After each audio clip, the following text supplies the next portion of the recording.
Sabia que a música pode moldar o seu caráter? Ela existe antes da criação da Terra. Mas antes de entendermos para que ela serve, precisamos saber o que é a música. O dicionário a define como a combinação de ritmo, harmonia e melodia, de maneira agradável ao ouvido. Em resumo, a música é a junção de melodia, harmonia e ritmo, produzindo sons em movimento e em pausa. Mas tudo começou no céu, onde havia perfeita harmonia. Lúcifer, o querubim da guarda, tinha o maior cargo entre os anjos. Ele regia o coro angelical. Estiveste no Éden, jardim de Deus, de toda a pedra preciosa era a tua cobertura: sardônia, topázio, diamante, turquesa, ônix, jaspe, safira, carbúnculo, esmeralda e ouro. Em ti se faziam os teus tambores, e os teus pífaros, no dia em que foste criado, foram preparados. Este verso representa que ele tinha domínio sobre a parte rítmica, melódica e harmônica, sabia fazer uso de qualquer instrumento. A música foi criada para adorar ao Criador, e para benefício das criaturas de Deus. Quando as estrelas da alva juntas alegremente cantavam, e todos os filhos de Deus jubilavam. Louvai ao Senhor, desde os céus, louvai-o nas alturas. Louvai-o, todos os seus anjos, louvai-o, todos os seus exércitos. Porém, como sabemos, infelizmente aconteceu uma rebelião. Perfeito eras nos teus caminhos, desde o dia em que foste criado, até que se achou iniquidade em ti. Lúcifer se revoltou sem motivos contra o governo de Deus, e a partir de então, não daria mais louvores ao seu Criador. Ele procuraria fazer da música um instrumento para o entristecer. A história da música e de suas mudanças é grande. Mas podemos dizer que antes, a música predominante era a sacra.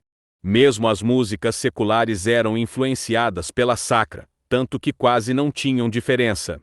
Por isso, houve músicas seculares que entraram nos inários das igrejas.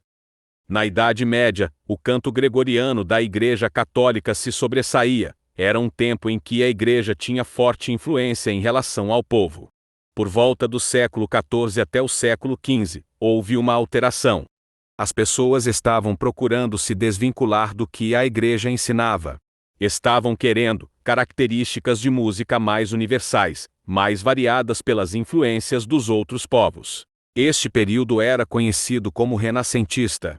As pessoas estavam preocupadas em saber coisas novas. Buscavam a razão, a ciência e o aprofundamento no conhecimento do homem. Depois veio o período do Barroco, no século XVI, foi quando surgiram a ópera e as orquestras de câmaras. Finalmente chegamos ao período da música clássica. Conhecida por ser bela e harmoniosa, teve uma influência positiva na sociedade. Ela manteve uma geração mais culta e estudiosa. Havia respeito às leis e à autoridade, e o caráter dos cidadãos era estimulado a ser nobre. Após este período, no século XIX vem a música do romantismo. Os homens dessa época queriam liberdade e fluência na música, e o principal elemento era a intensidade e a emoção.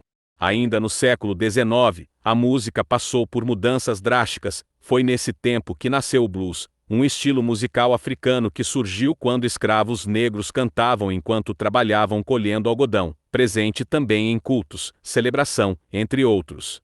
Blues significa tristeza, melancolia.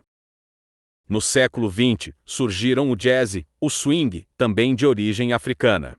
E a partir dessa época os instrumentos rítmicos passaram a ter grande participação com os instrumentos melódicos. O desejo por vários instrumentos tocados ao mesmo tempo gerou a necessidade de um novo instrumento. A bateria, ou seja, um conjunto de tambores. A introdução dos tambores trouxe a principal alteração na música. De fato conseguiram realizar o que tanto queriam. O grande problema é que os tambores estão associados às culturas pagãs desde a antiguidade. Em todas elas, os tambores são usados para invocar os espíritos, e para preparar o corpo para os receber. As batidas nestes instrumentos são feitas no ritmo errado, isso se chama síncope. Este estilo foi adotado na sociedade, tendo maior repercussão com a entrada do rock. O rock foi a junção dos estilos jazz, swing e blues. Depois daí a sociedade passou a ter uma geração desobediente e capaz de quebrar qualquer regra. Os anos seguintes foram marcados pela rebeldia, os mais velhos passaram a ser observados como ultrapassados, e os jovens passaram a ditar as regras.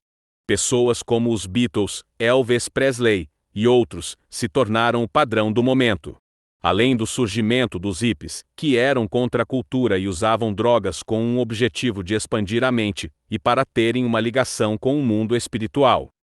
Sua filosofia falava na paz e no amor, conexão com a natureza, eram contra o materialismo, consumismo e também contra as autoridades. Todos foram parte de um movimento perigoso que tem destruído as famílias. Uma breve avaliação na história mostra que a música pode ser usada para o bem ou para o mal. Quando a usamos de forma certa, podemos atrair os anjos de Deus, ou, se de forma errada, os anjos do diabo. A Bíblia relata que Saul foi possuído por um espírito maligno, e quando Davi tocava a harpa, ele se retirava. Veja o que diz 1 Samuel 16, 23. E sucedia que, quando o espírito mau da parte de Deus vinha sobre Saul, Davi tomava a harpa e a tocava com a sua mão. Então Saul sentia alívio e se achava melhor, e o espírito mau se retirava dele. Se um espírito mau saía com boa música, deveríamos pensar no efeito de uma música ruim, tomando cuidado com o que ouvimos, pois os demônios se aproximam com música errada. A música é uma questão importante para a salvação, e há um outro exemplo do quanto ela pode influenciar. Lembre-se de que Nabucodonosor levantou uma estátua e ordenou que tocassem toda sorte de instrumentos, incluindo instrumentos de percussão. Era um momento de adoração pagã, e a música estava extremamente ligada a isso. Pense em como a indústria cinematográfica usa a música, nos filmes, desenhos, séries, e é colocada até mesmo em propagandas. Você nunca verá nada sem música. Neste tempo, estamos vivendo num cenário caótico, onde a música errada tem mudado a sociedade. Ela está entrando nas igrejas, adquirindo um estilo voltado para o emocional, em que se perde o foco na palavra, e os sentimentos são experimentados ao máximo. O povo fica em êxtase, e pensa que isso é a atuação do Espírito Santo. Amados irmãos, que nosso culto seja racional, e que nossa adoração seja conforme o assim diz o Senhor. Espero com este vídeo ter esclarecido a importância da música correta. Que o Senhor os abençoe, e que a paz seja convosco.